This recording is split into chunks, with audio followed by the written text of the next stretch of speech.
Prima fear theory. What makes you nervous? I asked.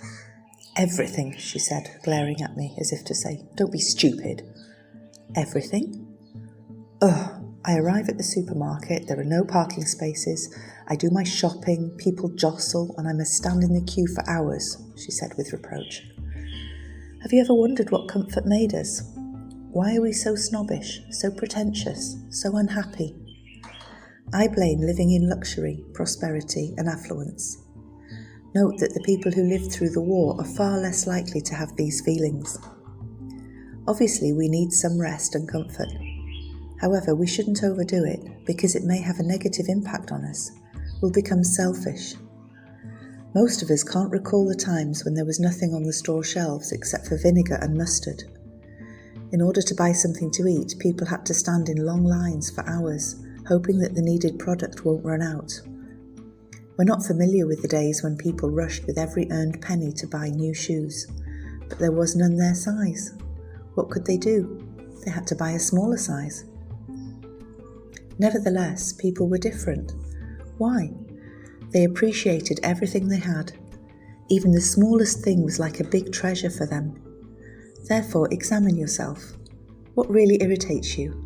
Why do you become annoyed with this particular thing? Do you know what can help you with that? I asked Martha. I have no clue. Try some experience. What kind of experience again? I call it counterposing. What is it? Martha persisted.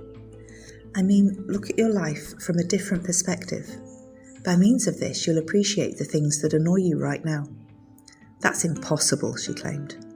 Try it, please. Think about the things that irritate you.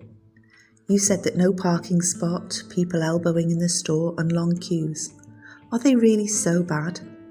They might be for you. This is how you set your parameters, but you can change it. Try to look at them from another perspective. Look at this picture, please. This is a supermarket where I used to buy groceries for several months.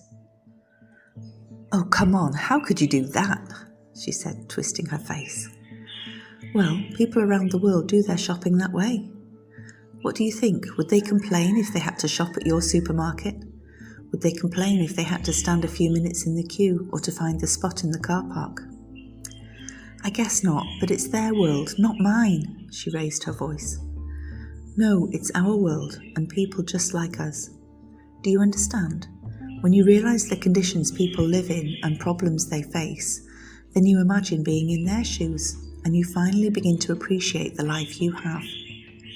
You can't change the queues, but you can change the way you spend your time standing in that queue. Think about the difficulties people face, and your parameters will change. You'll think, thank you, God, for everything that I have. This is appreciation. Appreciation helps you to regain your joy, and it helps you notice how lucky you are. But it's not so easy, she said. That's right, we have to work on it. In the situations when we can't stay calm, we should stop and think, why am I getting angry? Then counterpose it with, if I were in a country where people have only rice to eat and it's not easy to get it, how would I feel? Then you begin to understand that you're exaggerating and you say, how happy I am to be there. You replace negative emotions with gratitude. So many people today are focused on what they would want to buy or do, instead of thinking about what they already have. This wrong perspective makes them feel unhappy, and they often fall into depression. That's sad. Each one of us has enormous potential that we shouldn't hide nor neglect.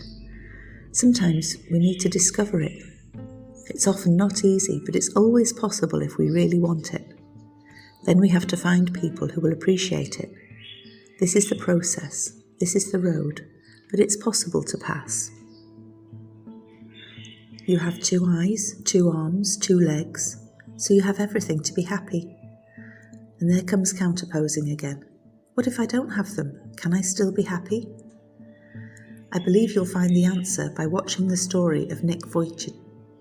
Find out more on pdolsky.com.